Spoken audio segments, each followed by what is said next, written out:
ലുക്മാനുൽ ഹക്കീം റഹ്മത്തുല്ലാഹി അലൈഹി അല്ലെങ്കിൽ ലുക്മാൻ ഹക്കീം എന്നാണ് പൊതുവെ അറിയപ്പെടുന്നത്. അദ്ദേഹം ഇസ്ലാമിക ചരിത്രത്തിലെ വിശേഷപ്പെട്ട വ്യക്തിയാണ്. ഖുർആനിലും സൂറത്തുൽ ലുക്മാൻ അദ്ദേഹത്തെക്കുറിച്ച് പരാമർശം ഉണ്ട്. ദരിദ്രയ അല്ലാഹുവിന്റെ നബി അല്ലെങ്കിൽ അല്ലാഹു ലുക്മാനിനെ ഹിക്മത്ത്, ജ്ഞാനം, ബുദ്ധി നൽകി പരാമർശിക്കുന്നു. അദ്ദേഹത്തിന്റെ ജീവിതം ധാർമ്മികതയുടെയും ജ്ഞാനത്തിന്റെയും നല്ല ഉപദേശങ്ങളുടെയും ഉദാത്ത മാതൃകയാണ്. ജനനം, കാലഘട്ടം ലുക്മാനുൽ ഹക്കീം എപ്പോൾ ജനിച്ചു എന്ന് വ്യക്തമായി രേഖകളില്ലെങ്കിലും ഇബ്രാഹിം നബി ന്റെ കാലഘട്ടത്തിലോ അല്ലെങ്കിൽ ദാവൂദ് നബി ന്റെ കാലത്തിലോ അദ്ദേഹം ജീവിച്ചിരുന്നുവെന്നാണ് മതപണ്ഡിതരുടെ അഭിപ്രായം. ചിലർ അവനെ നുബിയ, നൈജീരിയ, ലിലോ നിന്നയാളായി കാണുന്നു. കറുത്ത നിറമുള്ള അടയാളം ഉള്ള വ്യക്തിയായിരുന്നു അദ്ദേഹം. പണ്ഡിതന്മാർ അദ്ദേഹത്തെ എത്യോപ്യൻ വംശജനായിരിക്കാമെന്നു കരുതുന്നു. ജ്ഞാനവും ഉപദേശങ്ങളും ലുക്മാൻ ഹക്കീമിനെക്കുറിച്ചുള്ള ഏറ്റവും പ്രധാനപ്പെട്ട ഭാഗം അദ്ദേഹത്തിന്റെ ഉപദേശങ്ങളാണ്. ഖുർആനിലെ സൂറത്തു ലുക്മാനിൽ സൂറ 31 അദ്ദേഹത്തിന്റെ മകനോടുള്ള ഉപദേശങ്ങൾ വിശദമായി പറയുന്നു. അദ്ദേഹം തന്റെ മകനോട് പറയുന്ന പുത്തൻ പാതകളിലൂടെയാണ് ഇസ്ലാമിക ധർമ്മോപദേശങ്ങളുടെ താത്വികത വ്യക്തമായി തെളിയുന്നത്. പ്രധാന ഉപദേശങ്ങൾ: 1. തൗഹീദ്, അല്ലാഹുവിന്റെ ഏകത്വത്തിൽ ഉറച്ച വിശ്വാസം.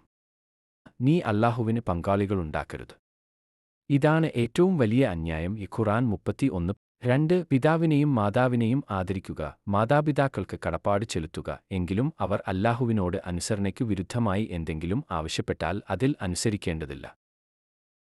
3. പ്രാർത്ഥനയുടെ പ്രാധാന്യം. സലയാത്ത്, നമസ്കാരം പുലർത്തണം. 4. സത്യത്തിനായി നിലകൊള്ളുക. നല്ലത് ആജ്ഞാപിക്കുകയും കെട്ടത് നിരോധിക്കുകയും ചെയ്യുക. 5. ധൈര്യമായി ക്ഷമിക്കുകയും സമാധാനപരമായ നിലപാട് സ്വീകരിക്കുകയും ചെയ്യുക. 6. അഹങ്കാരമില്ലാതെക്കുക. വിനയവും ശാന്തതയും ജീവിതശൈലിയാകണം. ലുക്മാന്റെ പാഠങ്ങൾ ഇന്ന്. ലുക്മാൻ ഹക്കീമിന്റെ ഉപദേശങ്ങൾ ഇന്നും ഇസ്ലാമിക വിദ്യാഭ്യാസത്തിൽ അത്യന്തം പ്രസക്തിയുള്ളവയാണ്.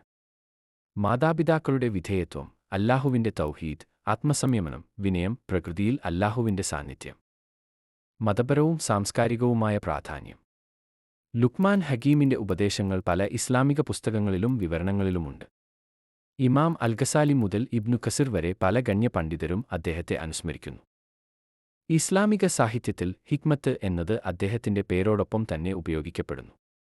ചില ചരിത്രകാരന്മാർ അദ്ദേഹത്തെ നബിയായില്ലെന്ന് പറയുന്നതോടൊപ്പം അല്ലാഹു അദ്ദേഹത്തിന് ജ്ഞാനവും ഹിക്മത്തും നൽകി എന്ന ഖുർആനിക പരാമർശം അദ്ദേഹത്തിന്റെ മഹത്വം വ്യക്തമാക്കുന്നു. സമ്മതം: ലുക്മാനുൽ ഹക്കീം റഹ്മത്തുല്ലാഹി അലൈഹി ഇസ്ലാമിക പാരമ്പര്യത്തിൽ ഒരു വൻ പ്രതിച്ഛായയാണ്. പാരമ്പര്യത്തെയും മതത്തെയും അതിജീവിച്ചു നിൽക്കുന്ന അദ്ദേഹത്തിന്റെ ഉപദേശങ്ങൾ ലോകമെമ്പാടുമുള്ള വിശ്വാസികൾക്ക് പ്രചോദനമാണ്. അദ്ദേഹത്തിന്റെ ജീവിതവും പ്രബോധനവും നമ്മെ ആന്തരികമായ ധാർമ്മികതയിലേക്കും ആത്മീയതയിലേക്കും നയിക്കുന്നു.